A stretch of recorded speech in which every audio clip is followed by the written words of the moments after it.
Brooklyn, New York, Paris.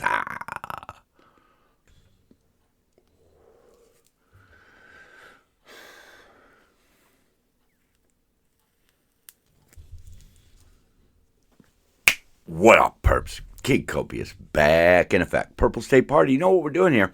Repping America, the center, and common sense. Well, this week has been a long grind for me. Hopefully, we can make it through this show. That's why, Purple State basically supports the people down, in the lower ranks, I guess you could say.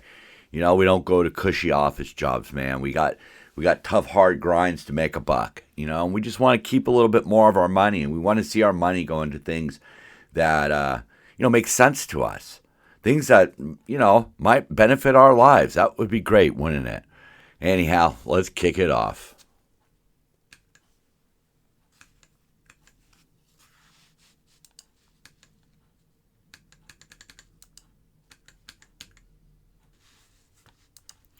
So, yesterday was the 18th of April. That marked the 200th and 50th anniversary of Paul Revere's Midnight Ride, in which he warned the militia that the British were coming. That's what the American Revolution was. It was individuals standing up to an oppressive government, a government that was taking money and not giving anything in return. Kind of sounds familiar. But one thing was not always familiar to American people was the story of Sybil Ludington. She was a 16-year-old girl who rode twice as far as Paul Revere. Paul Revere did 16 miles. She did 40 miles. This isn't a pissing contest.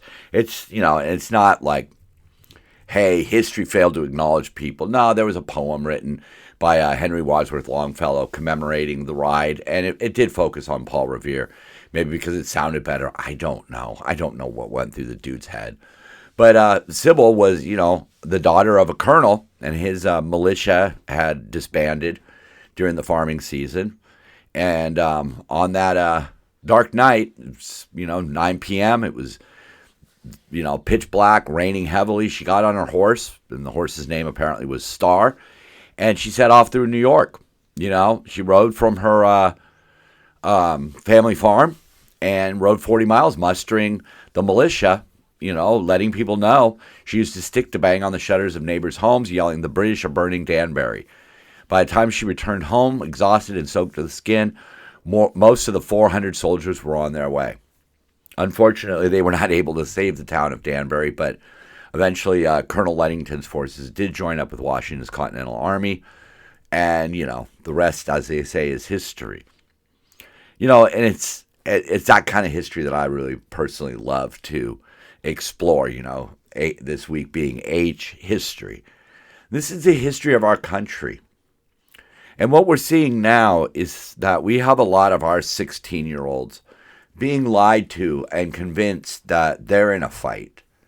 I've said it before, I don't understand how the resistance is loyal to a political party that wants more government.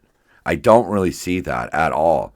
The resistance are the people in the center, the people who are a little more right than these far leftists.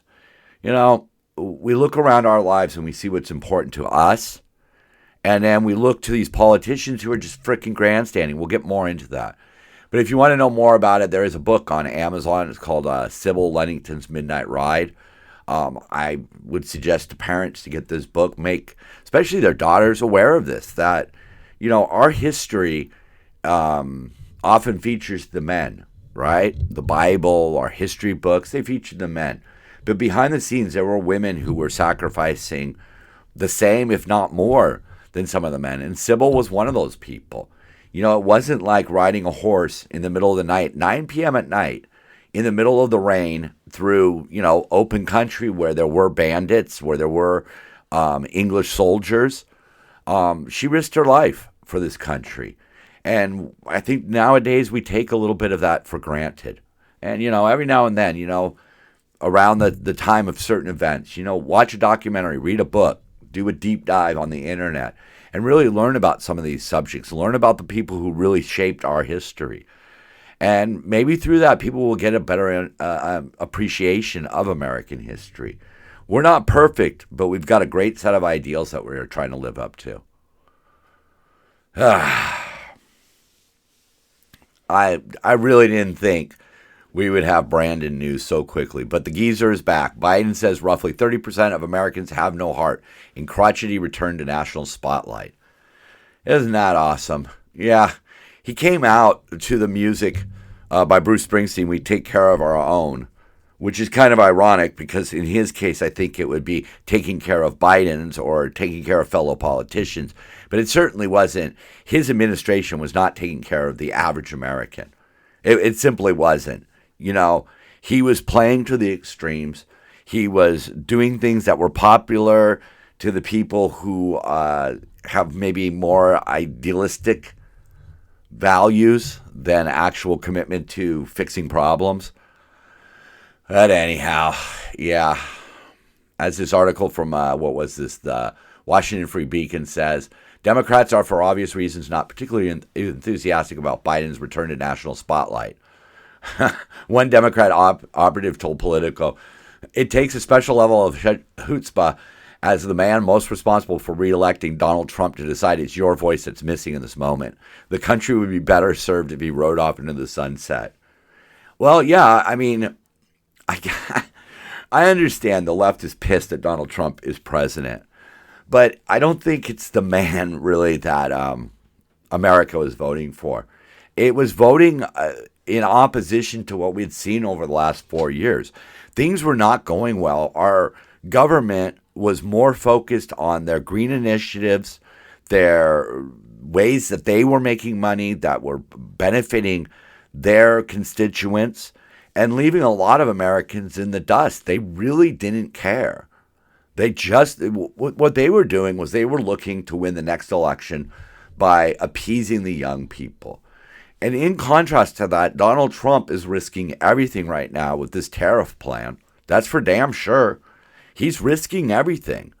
But that's what has to be done for America. We are on an uneven footing. And, I've gone into the tariffs enough. I'm going to skip them this week. Another story that came up, this is a little bit older, but it's just a good reminder of the difference between this first year and the last 4 years. California border, once overwhelmed, now nearly empty. Shelters that once received, this comes from the LA Times, so this must really hurt for them to write it. Shelters that once received migrants have closed. Makeshift camps where migrants waited for processing are barren, and nonprofits have begun shifting their services to established immigrants in the U.S. who are facing deportation. Oh, my goodness. Meanwhile, the Border Patrol, with the assistance of 750 U.S. military troops, have reinforced 6 miles of the border with concertina wire. They are now making about 30 to 40 arrests per day, which is down, from the height of 1,200 per day at the height of the migrant arrivals to the region in April. Oh, God, I hate numbers. But, basically, once Trump took office, the border was for the better part shut. But this was really interesting here.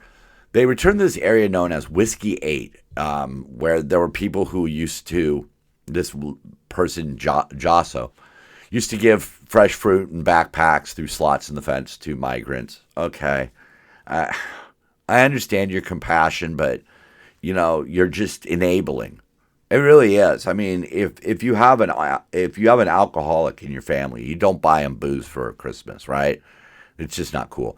But this Jasso says the last time they saw any migrants there was February 15th, a 20-person group made up mostly of men from India and China.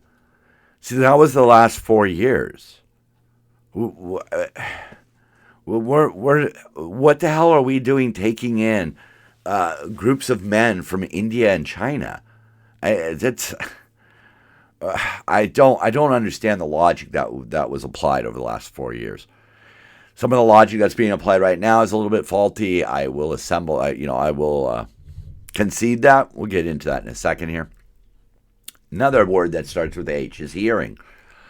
So here in LA, we've got this long-awaited resentencing hearing for Eric and Lyle Menendez. Wow. I really don't believe that we're coming back to this again.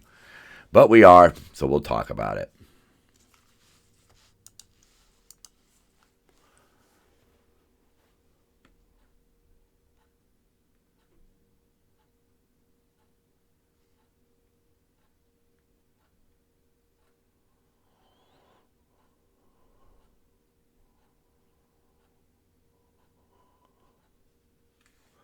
All right. So anyhow, these two kids, Eric and Lyle, I believe they were 19 and 20 at the time, they basically took shotguns to both of their parents. And just after the shootings, these guys literally reloaded and shot their parents with shotguns. And then they went off on a spending spree, went off traveling, went off partying and all that. And when they were caught, they threw up all kinds of smoke screens about hitmen and, they had friends lying for them. And now years later, all of a sudden it comes out that the dad was abusing one of them. Oh, okay, that's a new wrinkle. But they were 19 and 20. They had money. They could have left. These weren't battered women, that were trapped in a relationship. And if it was their dad, why did they shoot their mom? They shot him for the inheritance. And now, because of people like Gavin Newsom and George Gascon, they want to, say, oh, we need to resentence these kids. It was unfair. They were young. They didn't know what they were doing. The dad was abusing them. All of this shit, right? The reality is that Newsom and Gascon, they wanted the publicity off of this trial. Back in the day, because this happened, more than 35 years ago, this was a big trial, the so-called trial of the century type thing. It was pretty shocking for those times. I really do not think that either one of them deserved to come out. They haven't admitted to their role, beyond the fact that they said they did it because, the dad was abusing them. And, we're going to waste a whole bunch of money and hopefully just keep these guys in jail. So it's going to be, millions of dollars and right back at the start. And, speaking of Gavin Newsom, he just signed a $2.8 billion bailout for healthcare program overrun by illegal immigrants. Part of our immigration policy, I rightfully so, should be like, are you going to be able to pay your own way? It's one thing when when you're bringing in kids and stuff who obviously they haven't finished school. I can understand that. I can understand letting people in because there's legitimate asylum concerns. I get that. But what we saw in the last 4 years was just everybody pouring across.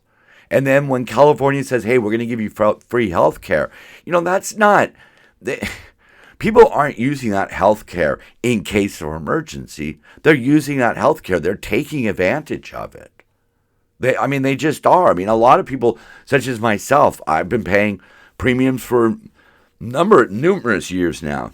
Decades I've been paying for my health insurance, right? And I hardly ever use it because, I just, whatever reason, that's just me personally. But a lot of people, they'll go for every little thing, running up the cost. Maybe they go in for pain, get their pain medication, start selling that as a little side hustle. I'm not saying everybody does that. This is a gray world here at Purple State. It's not just, all immigrants are abusing the system. And it's also not no immigrants are abusing the system. Some are, just like some Americans abuse the system. But when you incentivize something like illegal immigration, and then you have to bail out your health care with almost $3 billion that you don't have, it kind of shows the illogical nature of their decision. And right below the graphic I'm looking at, Newsom signs another bill that's either $170 or $180 million for fire prevention, plus a slew of Democrat priorities. You see what I mean?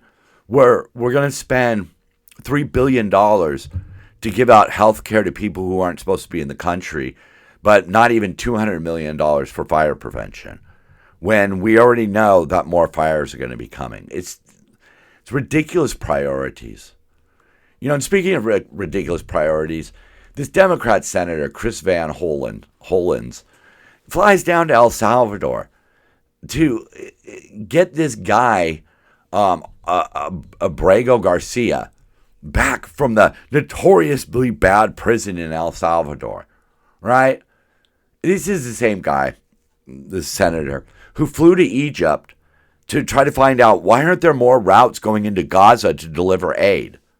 But numerous reports have shown that Hamas is selling those supplies to buy weapons And he didn't go there to negotiate the return of American hostages. No, but he'll fly to El Salvador. And of course, the media points it out that he's wrongly deported Maryland, man. Oh, he's wrongly deported, and blah, blah, blah, blah, blah. But the truth of the matter is this is a guy who has been under a domestic violence protective order. He has beaten up his wife on several occasions. The only reason he wasn't convicted was she didn't show up to the trial. And you know how that works. He threatens her. Oh, well, if I go to jail, then who's going to pay for your kids? Right? So she's trapped. And he gets wrongly deported. Well, there was some evidence, that I'm going to skip some of this stuff. But there was evidence that he was a member of a gang. But as they say here in one of these Yahoo articles, but their evidence relies on confidential informants and clothing Garcia was wearing in a 2019 police encounter. Okay, so he was dressing like a gang member. He has tattoos. He's in America. They won't kick him out because he says if he goes back to his native country, the gang is going to kill his family. So why was the gang going to kill his family? Was he maybe at a younger age, because gangs use 13-year-olds to commit murders. Maybe he murdered somebody in his home country and had to flee. Why is his family still there if they were under such threat? Why is a rival gang, I believe it was called Barrios 18, they are rivals of MS-13. Why do they want this guy dead? To the point where he has to flee to America and we have to give him asylum if he isn't actually a gang member. And is that what we want to be taking in? Gang members who kill other gang members and then flee to the United States? That doesn't sound like a good plan to me. But let me say, there was some evidence that he may have been involved in a gang. Okay. But there's no real current information on that. This is a guy who did go to school. He learned a trade, sheet metal working, and he was employed. All right. I applaud what Trump did, deporting these people to Sencot in El Salvador. But I also thought that these were people who were definitely criminal gang members. And now it turns out that at least in the case of maybe one or two of them, they weren't. So I would expect a better vetting process. I want a vetting process when people come into the country, and I want a better vetting process when we kick them out. If people legitimately need to be here because they can't go back home, I'm cool with that. Shit happens and you have to roll with it. I don't know the full story on this because the media on both sides, they don't really have the full picture of this guy's life. But he was in the country illegally. It's not like he was a wrongly deported citizen. In which case, yeah, I would definitely jump behind this senator's efforts to go and get him. But you see how the senator is playing this. He's resisting Trump. He's going on a plane down there to get one of his constituents back. It's a grandstand. Now, maybe ultimately it turns out that this senator really did do a good thing. But as it stands right now, it looks iffy at best. It looks like possibly maybe he wasn't currently a member of a gang, but he may have been in the past. Maybe he straightened his life out. But I want to hear that from the horse's mouth before I start passing judgment. Yeah, I don't know. Babylon B, as usual, kind of sums it up really good right here. They have AOC in front of a mic. Liberals warn enforcing immigration law is a slippery slope that may lead to enforcing other laws. Yeah, it's always cool to be on the side of the bad guy, right? That's how the Democrats play it, right? If you're on the side of the bad guys, you're the resistance. Oh, my God. These poor kids are being deluded by this party. All right, another H here, Harvard. Babylon B, take it away. Harvard awards honorary degree to man who firebombed Governor Shapiro's house. Yeah, that's a very convoluted story. This guy definitely has some political leanings that might point to why he did it, but he's also batshit crazy. And that might also be why he did it. But the reason why Harvard's brought up is because they're one of Trump's targets right now.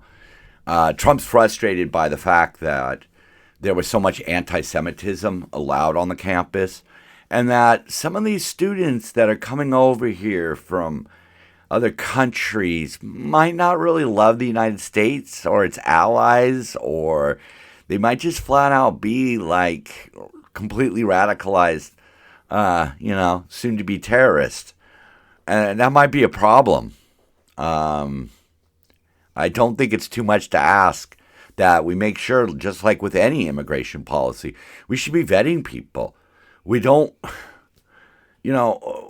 it's okay if we take the poor and the huddled masses. But if we're bringing in extremists or people who are, eventually just going to become a problem, we might want to weed that out first. But the problem that I have with places like Harvard is that they espouse views. The schools should be fact-based, and the students should be making up their own minds on how they feel about things. I mean, facts from a point of view are fine, okay? But only if the opposition is covered also. Both sides of the argument must be presented, or you're not really educating. You're indoctrinating. You're brainwashing. You're lying to. And I mean, that's the same accusation that I would throw at a lot of churches, where man has taken the Bible and used it to create sets of rules that oppress or that preach hate upon people, right? I mean, we wouldn't want an immigration policy that allowed Nazis to come into the country. So why extremists? Why people who hold anti-Semitic views? People with pure hate in their heart. I mean, if you're coming to this country and you firmly believe that the destruction of Israel is the ultimate goal and the ultimate paradise on earth, I don't know why we're letting you in. I don't know why we're allowing you to be educated here. I don't know what's going to happen with all of this. Okay. And I do agree that to some degree, Trump might be overreaching a little bit with this. But I think what he's trying to do is to waken people up to what's really going on. We're giving Harvard taxpayer dollars when Harvard gets like $50 billion. They have an endowment of like $50 billion. They don't need taxpayer money. And then they preach things like this occupied, the occupied and the occupier, this whole stealing of homeland. See, there's the H word, homeland. Israel's a great example of that because Israel is new. Israel, as it stands, was, after World War II, and what really happened there was a lot of the Jewish people who were left homeless at the end of the war were resettled in British-owned Palestine. And eventually, believe it or not, the Jews kind of got fed up with Britain kind of, running it as a colony, and they actually fought back and fought for their own independence from Britain. They actually used some terroristic methods. There was a bombing of a hotel. But, you could trace it back and you could say, oh, well, they stole the land. Because you can't really do that in Europe. I mean, who stole the land from the Visigoths? I don't know. The Huns? The Romans? The Egyptians? I mean, this whole idea of stealing land is just preposterous. One of the most preposterous ones I was reminded of recently was at one point there was a push by Mexicans who said we didn't cross the border crossed us, and they wanted a return of Mexican land. But as Mexicans, they are part Spanish. Spanish is who took over Mexico. You could convince young people who don't really want to step outside of an echo chamber, you could convince them of a lot of different things. But we didn't even take the land. People say we stole that land. We didn't steal that land. Believe it or not, California and most of the Southwest was purchased for $15 million under Polk.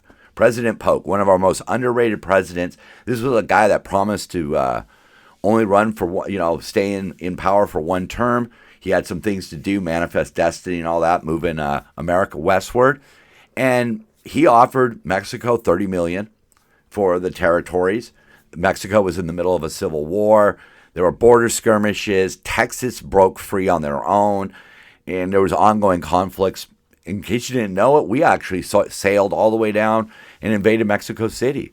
But at the end of the war, we agreed that we would absolve Mexican citizens of debt, and we gave the Mexican government $15 million.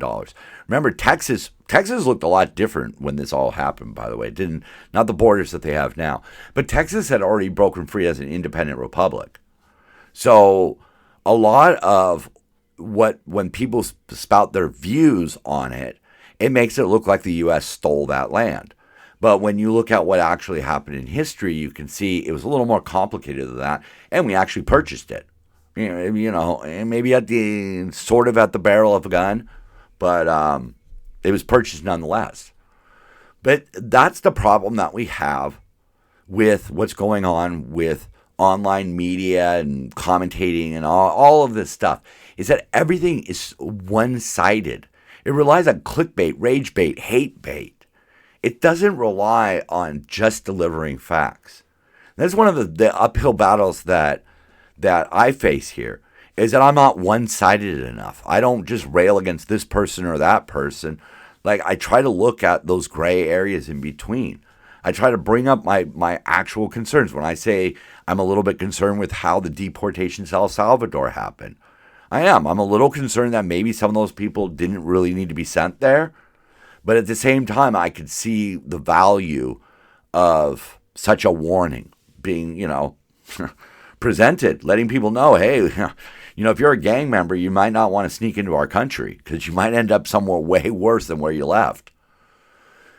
But all of this brainwashing leads to things like this. This is from a place called Libs Meme Central. Pink-haired Just Stop oil activist Phoebe Plummer has been sentenced to 2 years in prison for throwing soup on a $90 million Van Gogh painting.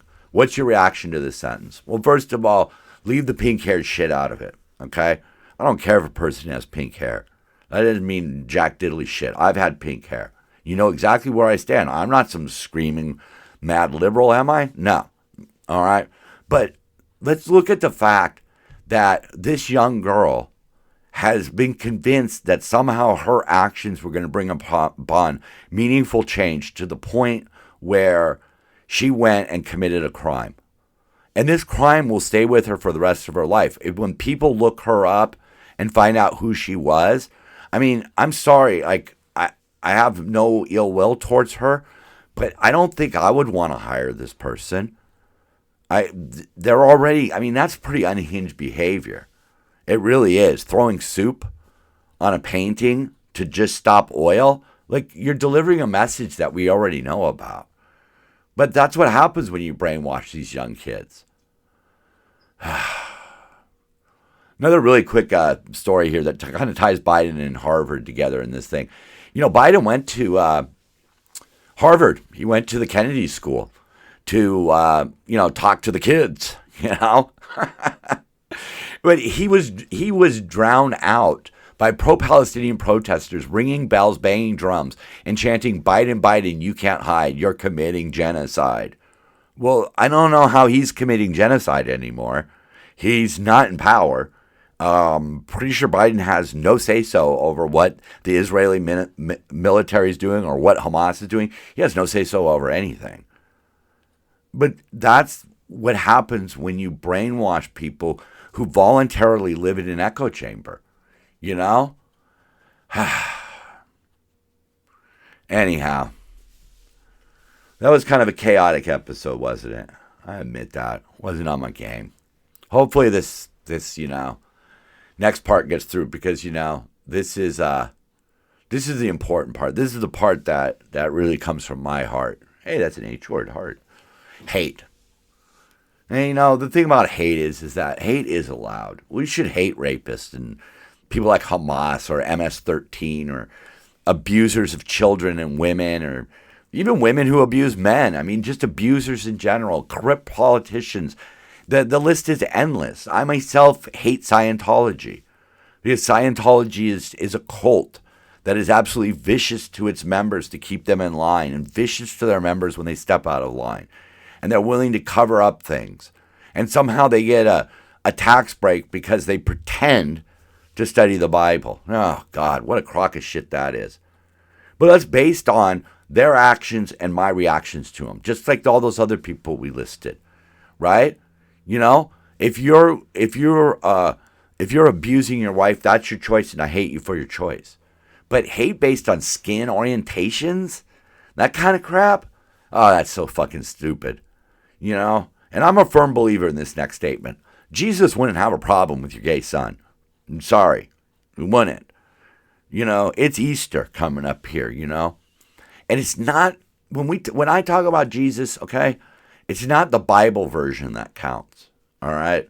I don't care about the parables that may or may not be true, the miraculous deeds that he did, whether or not he was the actual Son of God. That's unimportant to me.